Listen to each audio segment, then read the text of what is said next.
ও মা, তুমি কি আজকে খেতে দেবে? কখন ধরে আমি বসে আছি। আজকে এই যে খাবার, এই যে এটা কি বাটিতে?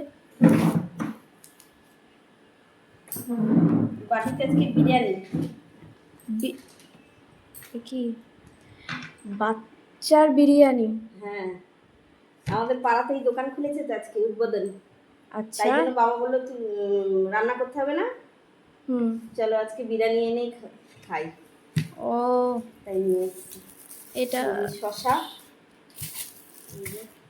ঢেলে দিই। প্যাকেটটা খুলে দাও। বাচ্চা বিরিয়ানি। আমাদের পাড়াতেই নতুন দোকান করেছে, আজকে উদ্বোধন হলো। তোমার বন্ধুদেরও বলে দাও। হ্যাঁ, সবাই চলে আসবেন। বারাসাত রথতলার মোড়েই ওর দোকান। খেয়ে দেখি কেমন, খা, টেস্ট কর। বাবা, আমরা তো এমনি কেনা জিনিস খাই না, তবু ভাইরাল এক ব্যক্তি দোকান দিয়েছে, আনতে তো হয়। ভালো, কিন্তু ভালো, খারাপ না। দাম কিন্তু বেশি না। কত? মাত্র 100 টাকা।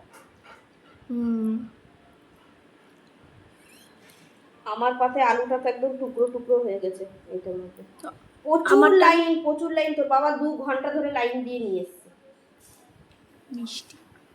ও, তার সাথে আবার কি দিয়েছে জানিস? এটা আমাদের ঘরের মিষ্টি। মিষ্টি দিয়েছে, মিষ্টি। আচ্ছা, কি মিষ্টি? উদ্বোধন হয়েছে না, এই যে 5টা রসগোল্লা। আর কি করবে, এত ভিড়, এত ওটা কি ঝোল? রস প্যাকেটে পড়ে গেছে।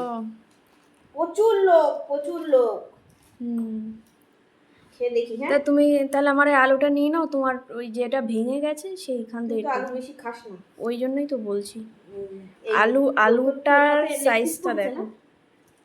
জানি না, মাংস পিসগুলো ভালোই বড় আছে। এই যে আলুটার সাইজটাও বড়। তুই তো খাবি না আলু না।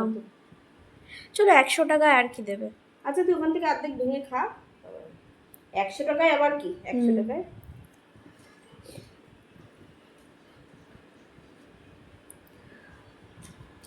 খারাপ না, ভালো। কিন্তু আমাদের কাছে একটু ঝালটা বেশি লাগছে, ঝাল কম খাই তো।